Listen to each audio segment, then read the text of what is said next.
जय श्री राधे।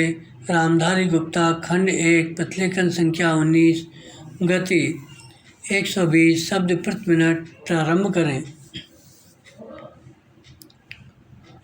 महोदय, जब तक अहिंदी भाषी हिंदी को हृदय से स्वीकार नहीं करते तब तक वह राष्ट्रभाषा का स्थान नहीं पा सकती, और यह तभी हो सकता है जब वे यह समझें कि इसमें उनका भी योगदान है और उन्होंने इससे केवल लिया ही नहीं बल्कि इसे कुछ दिया भी है और उन पर कोई दूसरी भाषा लादी नहीं गई है बल्कि यह उनकी ही भाषा है।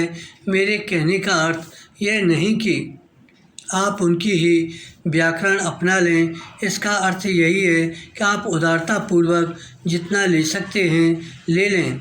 भाषा इसी प्रकार बन सकती है। यह भी आवश्यक नहीं है कि उसको स्वीकार करने पर आप वही लिखना आरंभ कर दें, परंतु जो वे लिखें उसको आप गलत न समझें। आज किसी भी भाषा का रूप वही नहीं है जो उसके प्रारंभिक काल में था, उसमें परिवर्तन होता रहता है। विराम। हिंदी के इतिहास में भी आपको यही बात मिलेगी।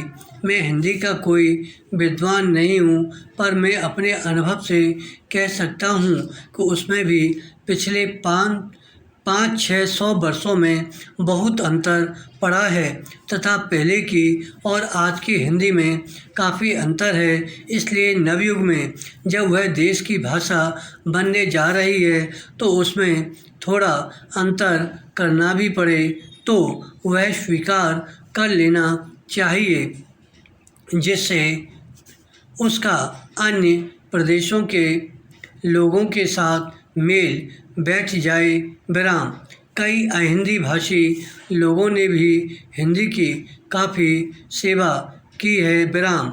आपके राज्यपाल महोदय अहिंदी भाषी हैं और इन्होंने अपनी भाषा की बड़ी सेवा की है। यह भी हिंदी के पक्ष में थे और इन्होंने बड़ा योग दिया, जिसके कारण हम संविधान सभा में सफल हो सके। विराम। इनका भी यही विचार है जो मेरा है। विराम। मैं चाहता हूँ कि इनको भी हिंदी की सेवा करने का अवसर दिया जाना चाहिए। उसका फल हिंदी के लिए और देश के लिए अच्छा ही होगा। विराम। पैरा। मानपत्र में आपने संस्कृत के संबंध में कहा है, मैं मानता हूँ कि हमारे देश में संस्कृत का अध्ययन आवश्यक है, क्योंकि देश की सभी भाषाओं का स्रोत वही भाषा है। संस्कृत से हमारा संबंध अटूट है। इसकी पढ़ाई लिखाई कम हो गई है, यह हमारे लिए दुख की बात है। मैं आशा करता हूँ कि इसकी उन्नति होगी। विराम। धन्यवाद।